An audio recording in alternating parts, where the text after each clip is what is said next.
네, 안녕하세요. 발제까지 왔어? 발제까지.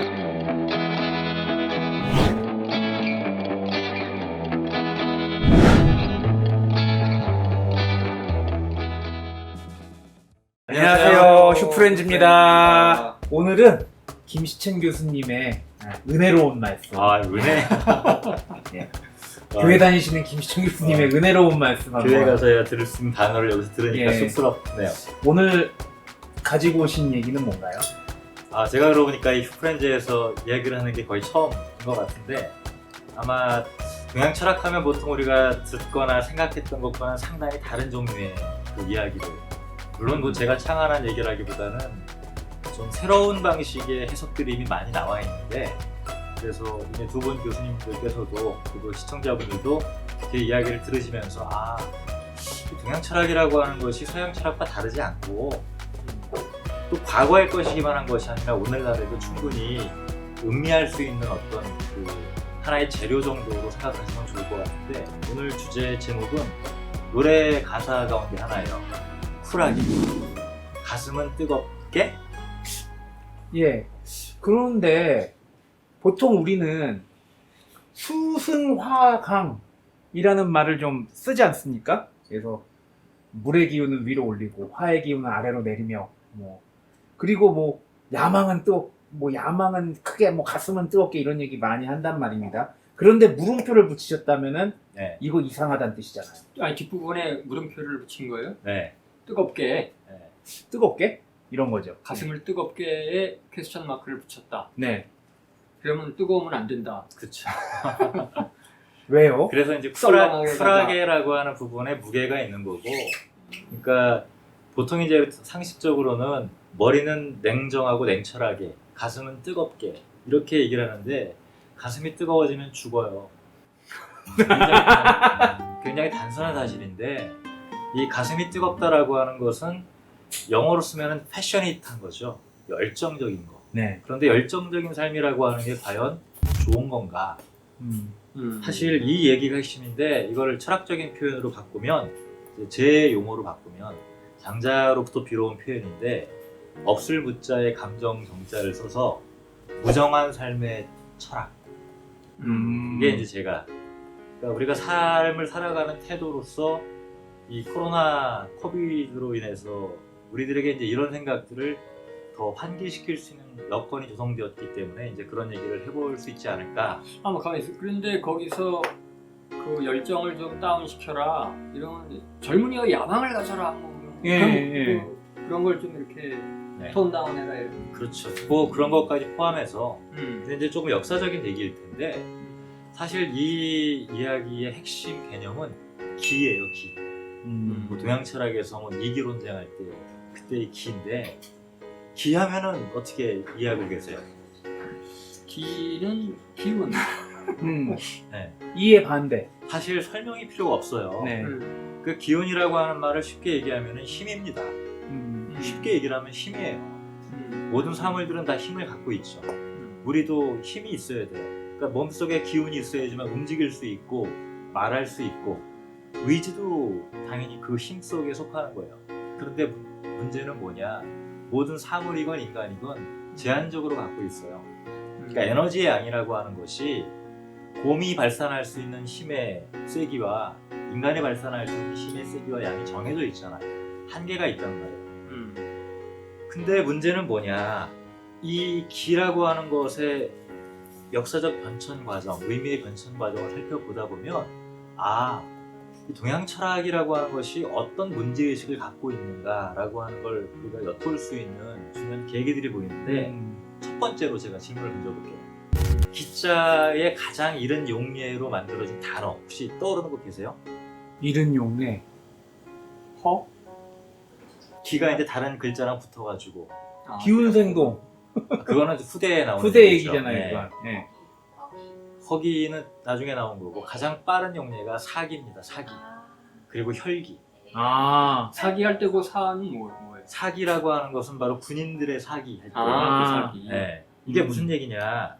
기라고 하는 개념을 발전시켰던 사람들이 과학자가 아니란 얘기예요. 군대를 부려본 지휘자들에게 사기가 진작시켜야 될 첫 번째 과제예요. 사기가 진작된 군대와 사기가 저하된 군대랑 싸우면, 예를 들면은 2002년 월드컵 때 히딩크 감독이 잘했던 건 뭐냐, 기량은 똑같아요. 그런데 선수들의 사기를 충천하게, 더군다나 붉은 악마들이 이 전체 축구장에 꽉 차 있잖아요. 그렇죠. 사기가 충천할 예. 수밖에 없죠. 그런데 외국에서 온 선수들은 한국 사람들의 337 박수의 그 응원 이런 것들이 혼란을 주잖아요. 그러니까 그 기운을 발산할 수 있는 조건들을 만들어지고 하게 되면은 승리하게 되죠. 여기서 우리가 중요한 게 뭐냐, 이 기가 힘인데 그 힘을 발견한 시각이 군사학으로부터 비롯됐다는 거. 또 다른 단어가 바로 혈기예요. 예. 논어에도 나와요. 혈기가 왕성하다. 신 교수님 혈기가 왕성하시지 않죠 지금? 아니, 그래서 네. 저는 이미 김시현 선생님이 말하고자 하는 것의 주제를 이미 체현하고 있는, 네. 실현하고 있는, 이미 완성된 게 이미 와서 김시현 선생님이 오늘 얘기할 것과는 별로 할 얘기가 없는, 왜냐? 이미 체현된 사람이기 때문에 기운이 이미 네. 빠질 대로 다 빠진. 그래, 기운이 빠졌다, 혈기가 왕성하다, 같은 다 이해한단 말이죠. 네. 바로 이 혈기라고 하는 것과 사기는 기본적으로 뭐랑 관련되냐면 폭력성하고 관련되어 있습니다. 이게 이제 마크 에드워드 루이스라고 하는 학자가 썼던 책에서 굉장히 중요하게 다루는 파트예요. 이 기라고 하는 것은 기본적으로 힘의 세계고, 이 세계를 바라보는 방식 자체가 힘이에요. 그러니까 우리가 오늘날 어떤 힘을 갖는다라고 하는 것은 여러 가지 방식이 있어요. 내 몸을 건강하게 함으로써 내 속의 에너지를 발산할 수 있는 조건을 최적화시키는 방법도 네. 하나의 개발의 단계죠. 그런데 이것은 내 신체가 발휘할 수 있는 힘이에요. 그런데 인간이 가진 힘은 이런 힘만 있는 게 아니에요. 추상적인 용어로 지칭되는 권력이라고 하는 게 있죠. 이 권력을 배가시킬 수 있는 방법은 사실은 되게 간단해요. 많은 재화를 모으면 돼요. 혹은 그렇죠. 상대방보다 높은 지위를 가지면 돼요.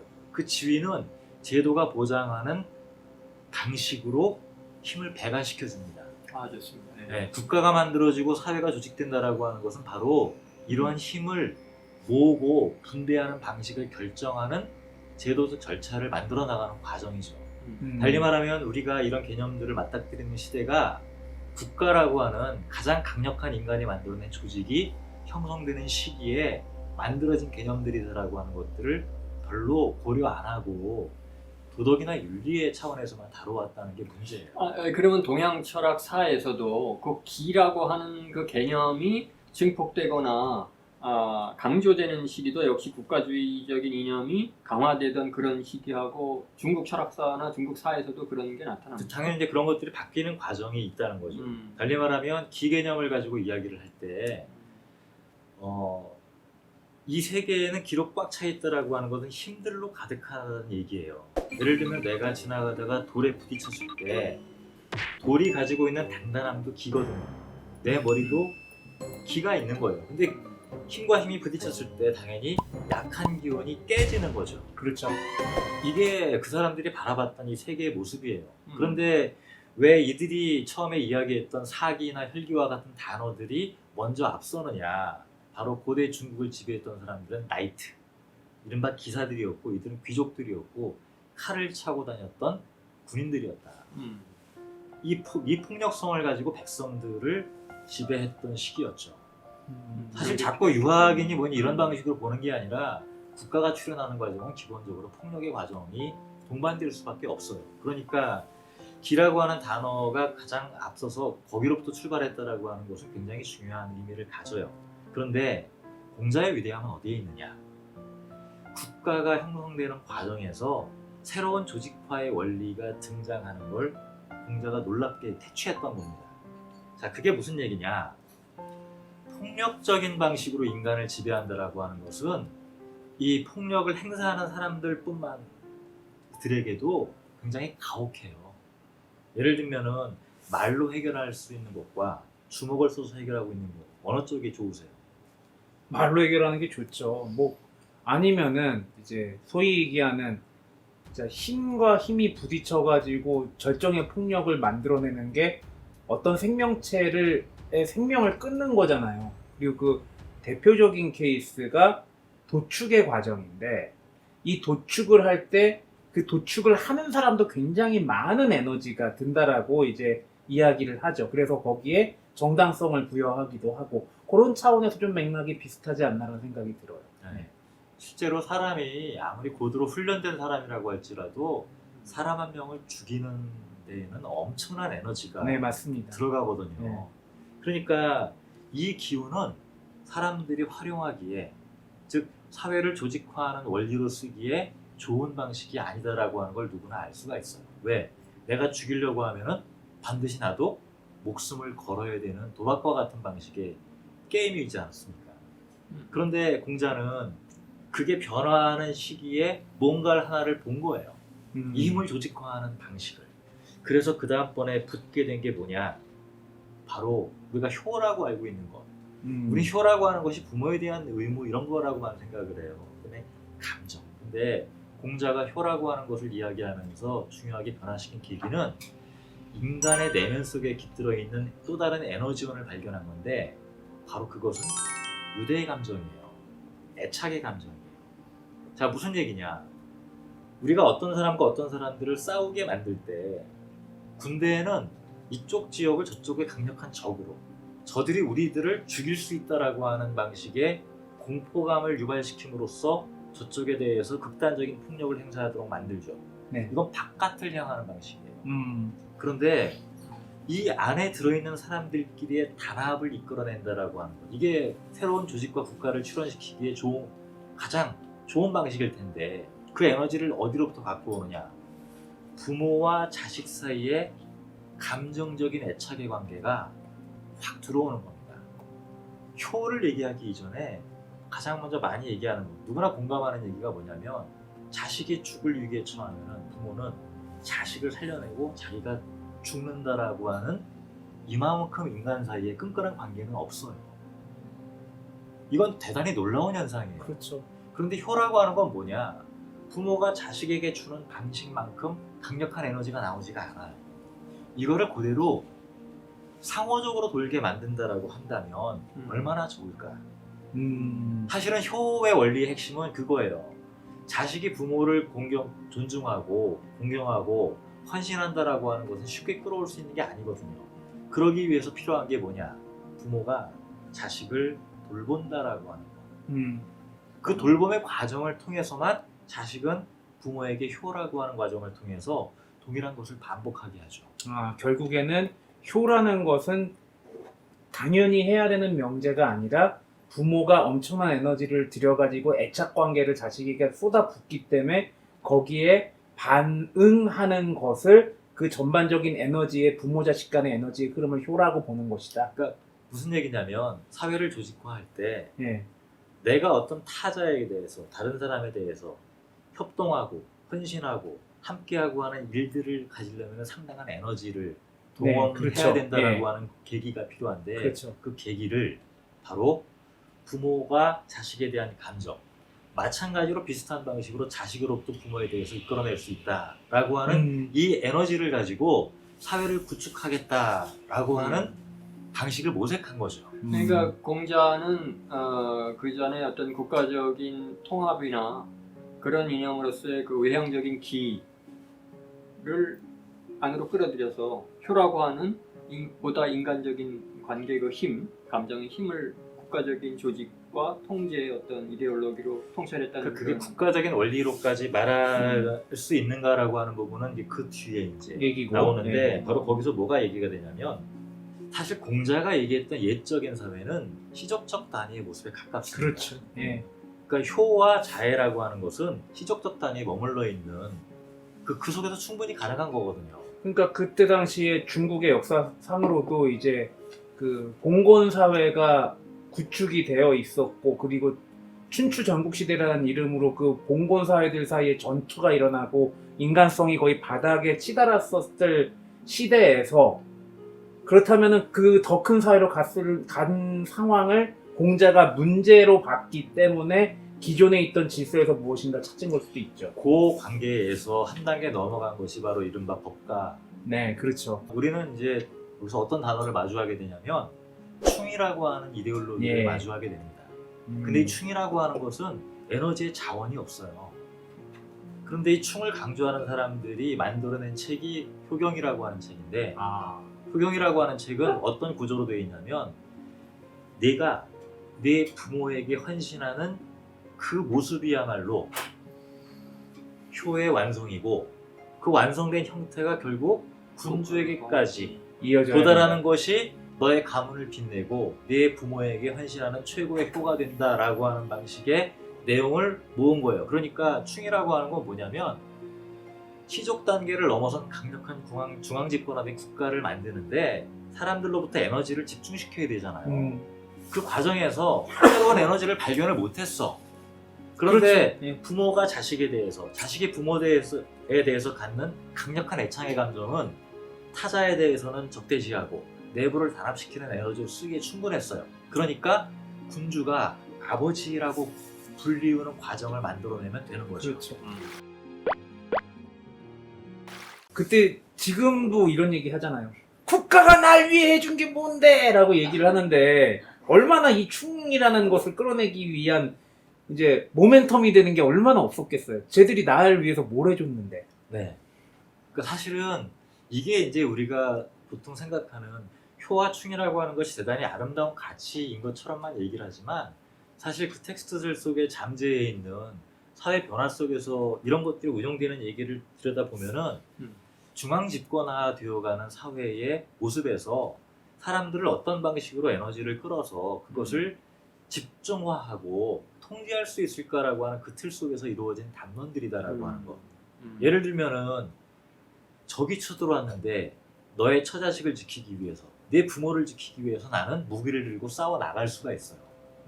이게 효의 의미예요. 효라고 하는 것이 단순하게 내 부모를 모신다 이거는 현대 사회에서 현대적 개인들이 겪는 상황들만을 가지고 얘기하는 거란 말이에요. 그런데 그 전국 시대에 내가 칼을 들고 40년 동안 군대에 복무를 하면서 공을 세우면 나에게 그 집과 이런 것들이 주어진단 말이에요.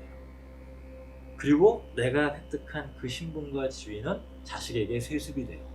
목숨을 걸 만한 값어치가 있는 거죠.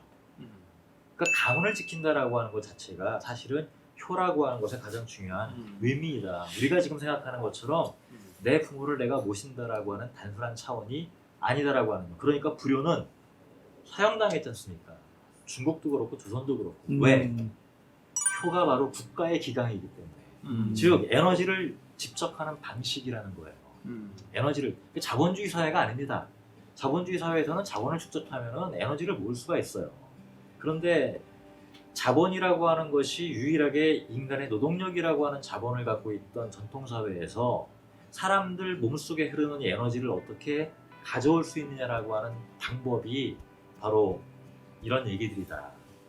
이렇게 우리는 이해를 해야 된다는 거죠. 그런데 선생님 오늘 할 얘기가 이제 가슴은 뜨겁게 사실은 이제 부정하는 그런 얘기인데 그 맥락하고는 이게 어떻게 연결되나요, 네. 진짜? 자, 여기서 이제 이 두 가지 효도 그렇고 충도 그렇고 오늘날 이 충을 옹호하는 사람은 별로 없을 거예요.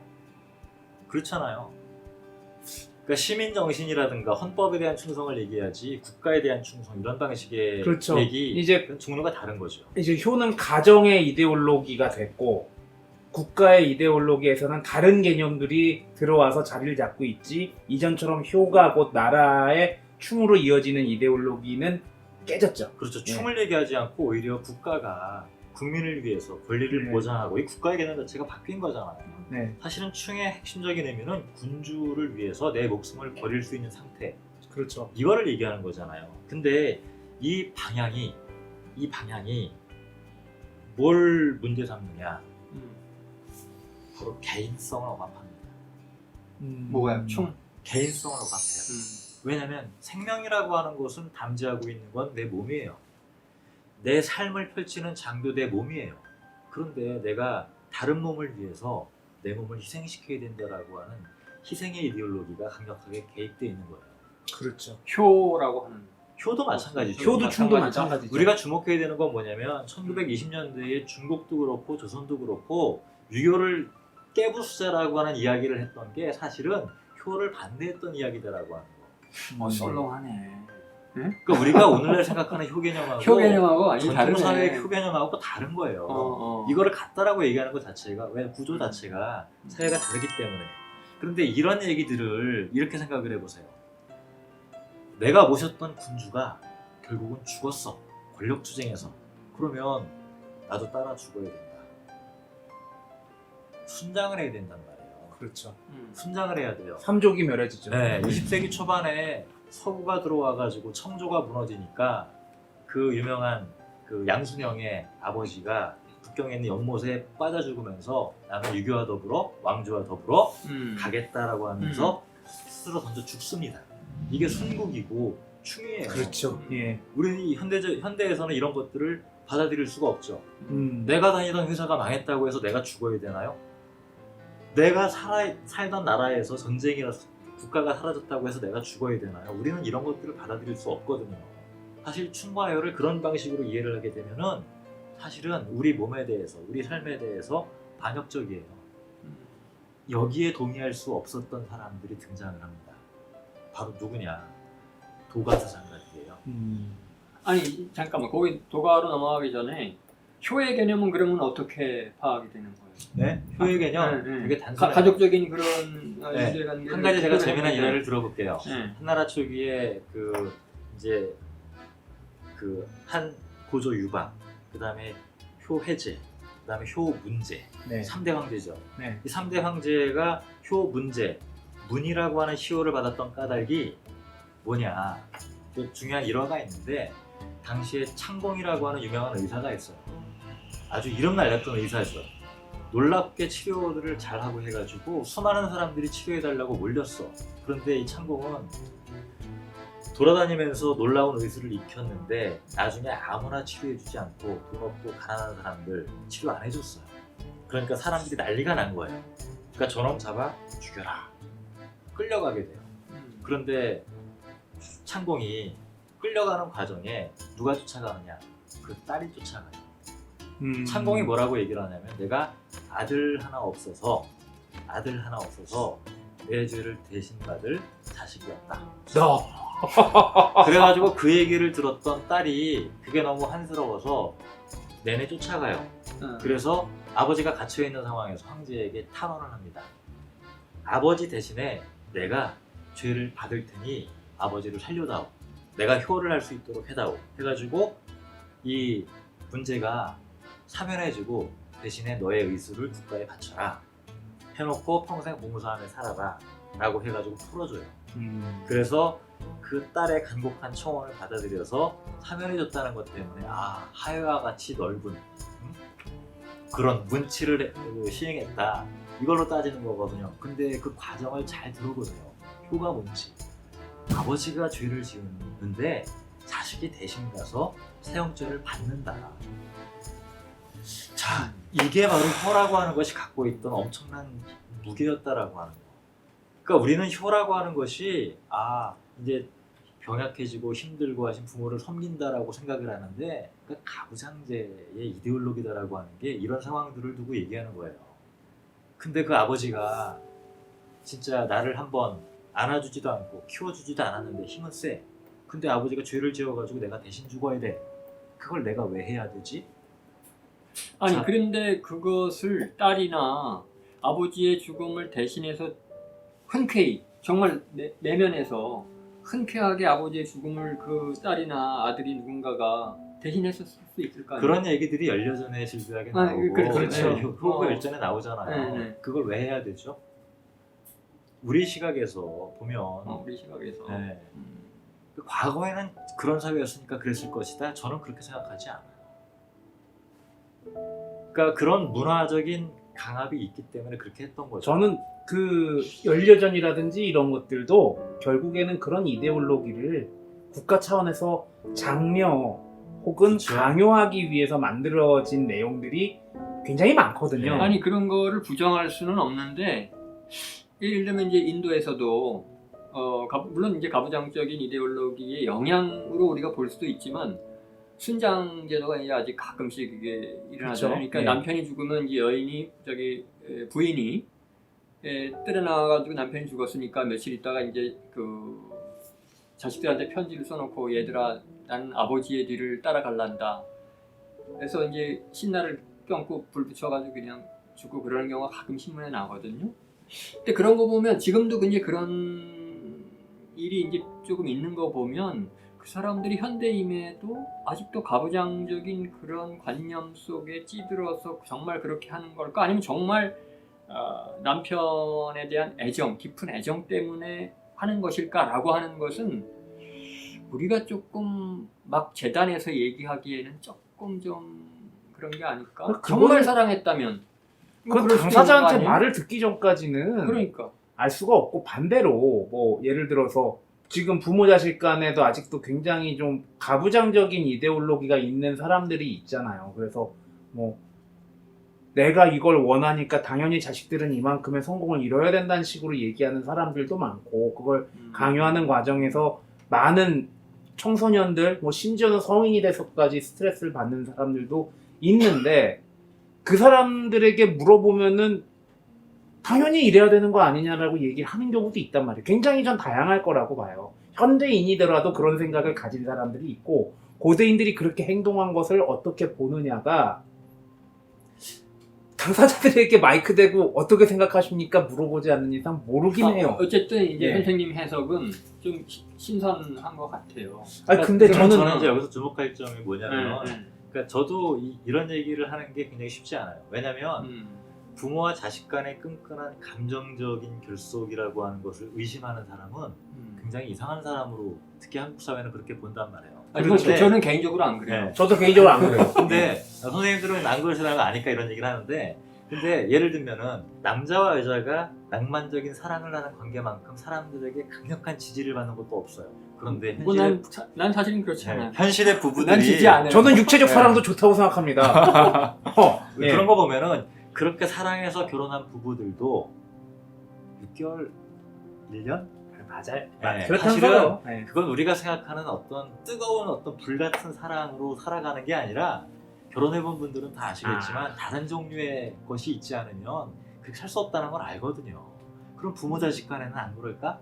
우리가 과거 귀족들 사회에서 이런 것들을 보는 드라마나 영화를 보면은 부모 자식 간에 친한 관계 없어요. 서로 칼 빼고 죽이고 살리고.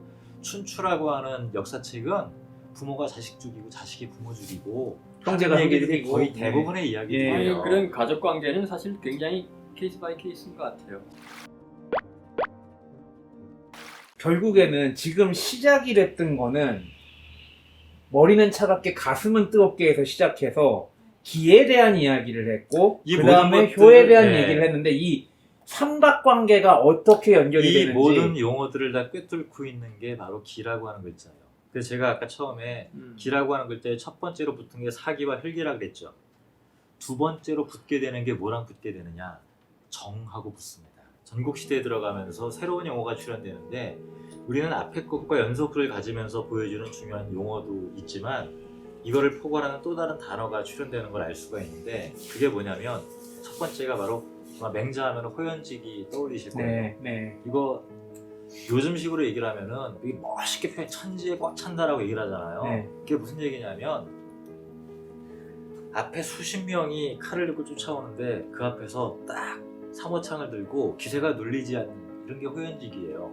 그런데 심지어 이게 창과 칼을 들지 않은 선비가 국왕이 나를 죽이려고, 너 저희 가서 쟤네들 싹 죽이고 와, 나는 백성들을 죽이는 일 못하겠다라고 거부해요. 이런 게 호연지기의 모습이에요. 그런데 이 기는 사기와 비슷한 방식의 면모를 가져요. 대단히 격렬한 거예요. 왜? 그것은 폭력적인 기운이거든요. 이게 호연지기라고 하는 게 좋게 표현하면은 용감함이라고 얘기하지만 한편으로는 악이고 깡이에요. 그런 상황에서 그런 것들이 필요하잖아요. 악과 깡 같은 것이란 말이에요. 그러니까, 그런데 여기서부터 공자가 발견했던 또 다른 영역이 여기에 틈입하기 시작하는데, 이 정자와 기자가 호환되어 쓰이기 시작합니다. 이 기라고 하는 게 내 몸속에서 움직이는 흔적이에요. 내가 에너지를 쓰는 방식이 어떤 식으로 감지가 되느냐, 감정이라고 하는 걸 통해서 감지가 됩니다.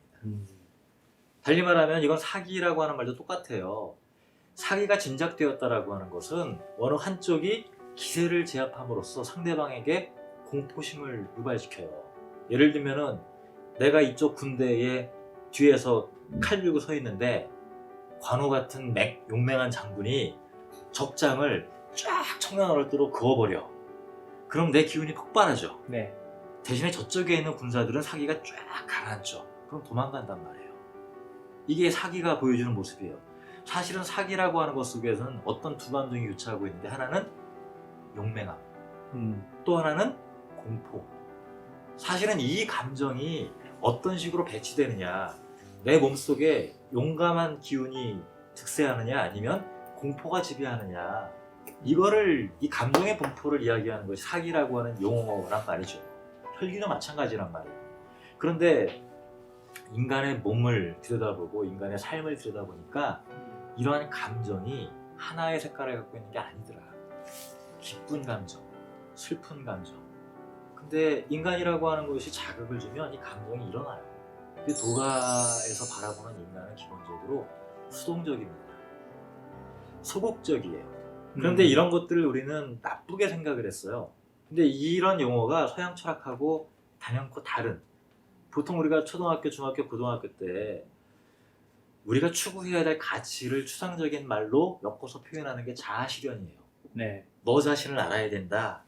네가 뭘 원하는지, 네가 뭘 바라는지. 근데 이거는 전부 다 어떤 걸 얘기하는 거냐면 강력한 자아를. 그러니까 가슴은 뜨거운 뭔가를 가지고 있는. 이상이 네. 있어야지. 그런데 우리는 알렉산드로스 대왕도 뜨거운 가슴이 있다는 걸 알지만 로마를 불태웠던 네로의 가슴 속에도 뜨거운 심장이 있었다고 그렇죠. 하는 걸 기억해야 돼요.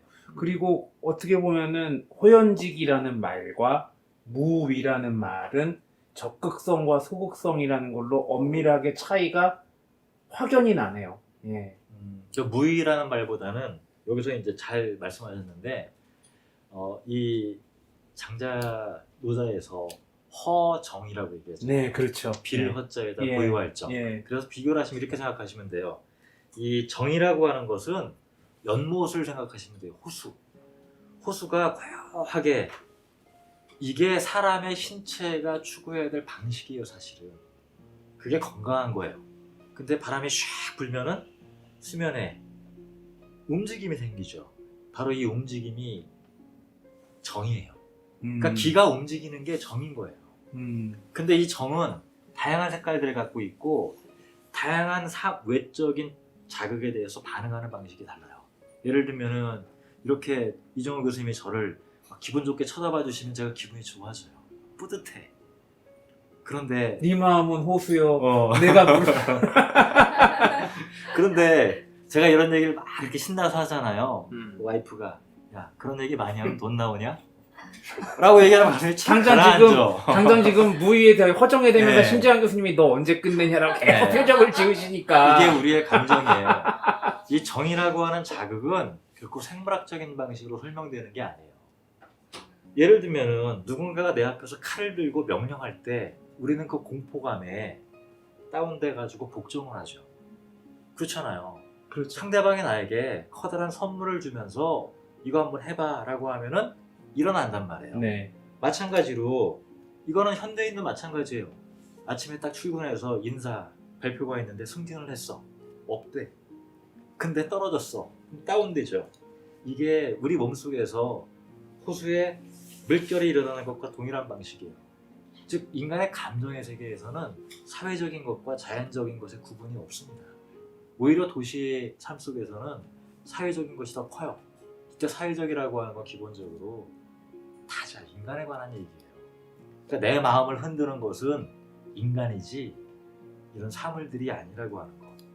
그런데 희한한 거는 허정이라고 하는 것을 좋다라고 바라보는 까닭은 그 속에는 한 가지 시선이 이미 자리 잡고 있는 거예요. 한의학도 공유하고 있는 겁니다.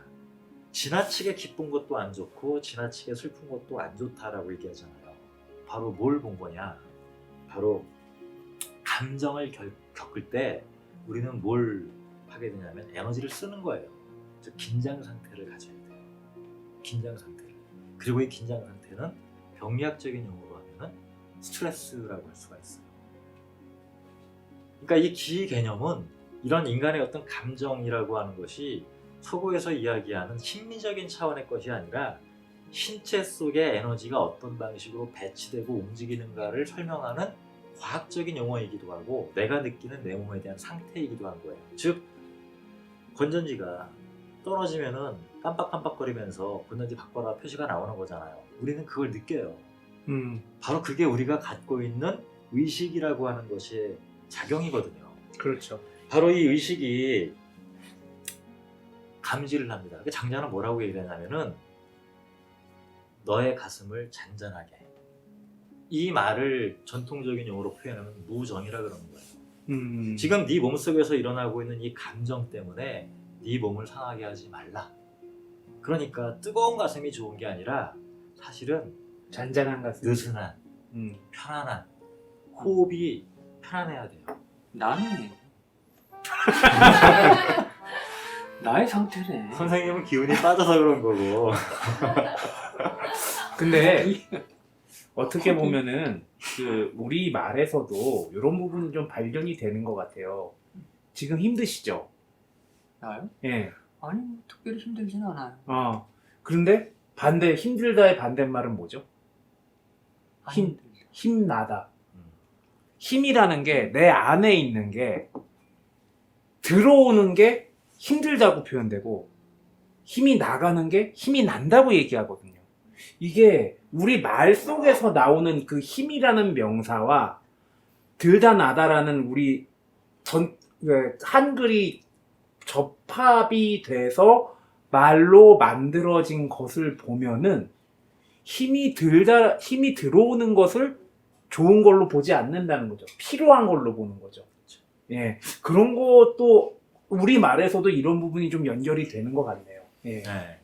그러니까 이 얘기 속에 들어있는 것은 이제 인간 관계를 바라보는 시각이 들어있는 건데, 왜 도가적인 그 정경을 묘사한 그림들 다수가 등장하는 사람들이 사회적인 걸 그리지 않고 호수나 자연 속에 묻혀있는, 사실 그거는 다른 어떤 주제하고도 연결되어 있지만 사실은 인간이 세속을 떠난다라고 하는 것은 사실은 사회적 관계를 끊는다라고 하는 것이기도 하고, 그것이 요구하는 첫 번째 명제는 뭐냐면 스트레스 받고 살고 싶지 않다라고 그렇죠. 하는 표시거든요. 잔잔하게 네. 살고 싶다. 근데 우리가 여기서 더 고민할 건 뭐냐면 효라고 하는 것도 사실은 굉장한 스트레스를 동반하는 관계예요. 네. 근데 요즘에 코로나 때문에 어떤 새로운 변화를 가져오느냐, 강력한 감정, 이른바 격정적인 것들을 동반하는 것들을 이제 거리를 둬야 돼요. 왜? 과거에는 부모님을 자주 찾아뵈고 같이 밥 먹고 뭐 하는 게 효라고 생각을 했어요. 그런데 저 자주 안 찾아봬요. 오히려. 그리고 거리를 둬요. 왜? 나는 그래도 상대적으로 젊으니까 이 코로나에 걸려도 치료받고 나올 수 있는데 내 어머님 아버님은 걸리면 고령층이기 때문에 잘못될 수 있어. 그러니까 혹시나 나 때문에 부모님에게 전염이 될까봐 자꾸, 그러니까 다른 방식으로 관계를 맺는단 말이죠. 즉 우리가 다른 사람과의 관계에서 거리두기라고 하는 것을 자꾸 하게 된단 말이에요. 저는 이런 차원에서 상대방에 대한 희생, 헌신, 봉사, 열정, 이렇게 강렬한 자아를 통해서 강렬하게 무언가를 실현하는 방식의 윤리라고 하는 것이 이제는 동요된다. 조금은 느슨하게 거리를 두고, 이거를 지칭하는 표현이 쿨하게. 이 쿨한 관계가 이제는 좋은 관계예요. 부모 자식 관계도 쿨해야 되고 부부지간에도 쿨해야지만 사실은 중요한 게 있어요. 이혼하지 않습니다. 뜨거운 열정이라고 하는 게 이 사람에게 갔다가 갑자기 이 사람에게 확 가버리면은 이혼하잖아요. 그렇죠. 그런데 쿨하면은 오래 가요. 그 상태는 아마 세 분이 다 쿨하지 않을까? 네. 저희야 쿨하죠. 네, 예. 사실은 쿨한 관계가 되게 좋아요. 그리고 음. 쿨한 관계를 만들어낼 수 있는 가장 행복한 관계는 친구예요. 제가 그렇죠. 보기에는. 예. 그러니까 부모와 자식 사이에서도 간섭하고 어쩌고 저쩌고 하는 게 아니라 친구가 되어야 된다. 부모와 자식도 사람과 사람 사이 관계가 친구가 되어야 된다. 그래서 이 가슴은 뜨겁게라고 하는 것보다도 사실은 이제 쿨하게. 쿨하게 한다라고 하는 것은 어떤 시간이냐? 저는 이렇게 비유하면 좋을 것 같아요. 낯선 방에 가서 잠을 자면은 일단 예민해져서 잠 못 자잖아요. 그렇잖아요. 그런 분들이 있죠. 네. 예. 근데 그거랑 똑같은 것 같아요. 우리는 익숙한 것, 편안한 것이라고 하는 것은 늘 있어오던 방식대로 가는 건데, 그런데 이 나의 삶에 침잠할 수 있는 시간이라고 하는 게 사실은 별로 없잖아요. 사실은 쿨하다라고 하는 것은 어떤 데에서부터 오느냐면은 늘 자기 삶에 침잠할 수 있는 조건에서만 사실은 가능한 것 같아요. 열정적이다라고 하는 것은 다른 사람들에게 배려하고 도와준다라고 얘기를 하지만 사실은 그것은 도와주는 게 아니라 간섭일 수 있고, 그러니까 지금 우리 사회에서 문제되는 게 낭만적 사랑이 아니라 스토킹이 문제가 되고, 우리는 이제 스토킹과 사랑을 구분할 줄 알잖아요. 마찬가지로 부모 자식 관계에서도 그런 것들을 구분할 수 있어야 되고, 직장 상사와 부하 직원 관계에서도 어떤 게 진짜 과거에 효율적으로 일을 할 수 있는 방법인가에 대해서 요즘 것들은 혹은 꼰대들은 이렇게 서로 싸우는데, 이 코로나 바이러스가 거리를 두게 함으로써 이제는 상대방에 대해서 자연스럽게 쿨한 관계를 만들어주고 자기 자신에 대해서도 이렇게 바꿔나가는. 본의 아니게 딱 그 시기에 대대적으로 유행했던 말이 있죠. 라떼는 말이야. 예. 네. 저는 그래서 이제 우리가 그동안 아름다운 미풍양속이나 전통적 가치라고 불러왔던 육아적인 윤리라고 하는 것, 물론 필요한 부분들이 있죠. 중요한 부분들이 있지만 이제 개인의 삶의 차원에서, 인간관계의 차원에서는 그런 부분들을 다시 돌아보면서 이 도가적인 어떤 정서나 생각을 이제는 재음미할 필요가 있다라는 생각이 저한테는 첫 번째고, 이러한 생각이 사실은 중국이라고 하는 강력한 시족적 질서 기반 위에 있던 이 사람들이 불교라고 하는 독특한 사고 방식을 받아들일 수 있는 토대가 되었다라고 저는 생각을 해요. 그리고 뭐 인도 고대 전통, 뭐 지금도 마찬가지지만 뭐 요가가 됐든 뭐 선불교가 됐든 뭐 선도 요가지만 일단 요가의 정의가 뭐냐? 이 수행 덕목으로 뭐 일반인들도 하고 수행자들도 당연히 그 수행을 하는데, 예를 들어서 요가 찌따브리띠 니로드가 무슨 뜻이냐면, 요가라고 하는 것은 이게 요가경의 첫 번째 가장 먼저 나오는 대목이에요. 요가가 찌따브리띠 니로드하. 요가라고 하는 것은 찌따, 의식의 흐름을, 니로드하, 정지 멈추는 것이다. 허정의 상태. 네. 요가라고 하는 것은 마음의 평정심을 네. 표현하는 것이다. 네. 그리고 이제 마지막으로 정말 중요한 게 바로 이런 생각을 했던 장자와 같은 사람들이 어떤 사람들이었느냐? 사회의 주류가 아니었던 왕따들이었다는 거. 그렇죠. 왕따만이 자기 삶에 침잠할 수가 있어요. 사실은 이게 굉장히 중요한 경험이에요. 그렇죠. 홀로 있는 경험이 네. 많은 사람. 모든 같은 반에 있으면서 왕따는 홀로 있음이라고 하는 경험을 하루 종일 한단 말이죠. 이 홀로 있다라고 하는 것이 어떤 것인가에 대해서, 더군다나 다른 사람들로부터 자기 의지와 상관없이 격리되어 있잖아요.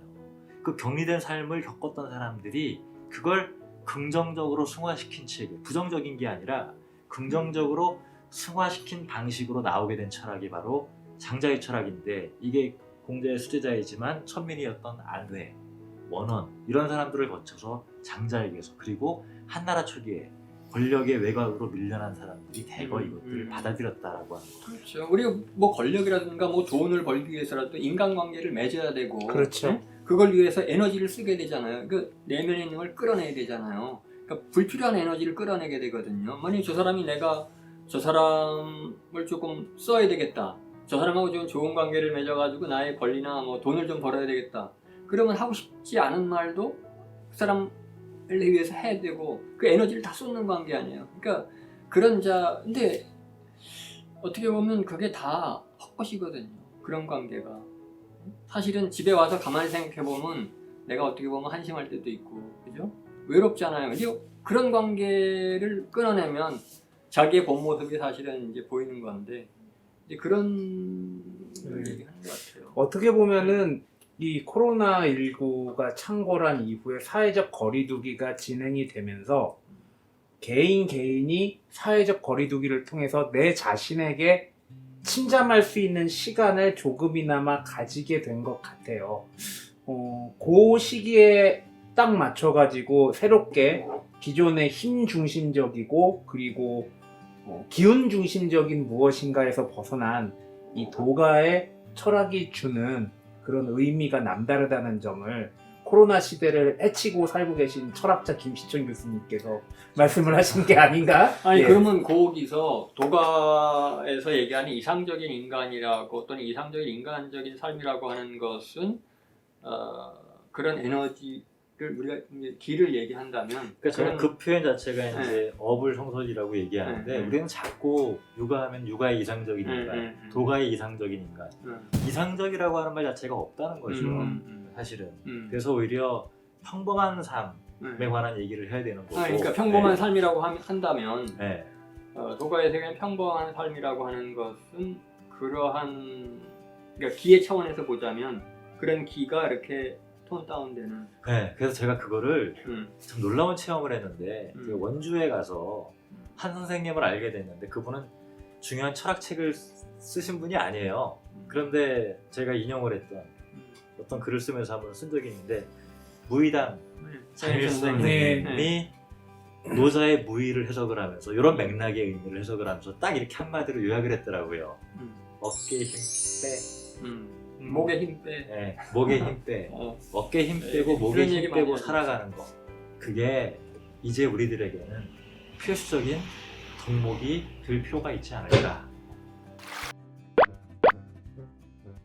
긴 시간 동안 참 어려운 얘기, 참 어려운 얘기였죠. 예, 정말 너무 어려운 충격적이고 어려운 얘기 쉽게 풀어주셔서 정말 감사하고요. 그냥 심플한데 원래 그런 건데. 네네네네네. 김시천 교수님이 이끌어 주신 오늘의 이야기는 여기서 마치겠습니다. 끝까지 시청해 주신 여러분께 감사드리겠습니다. 안녕히 계십시오. 네, 고맙습니다.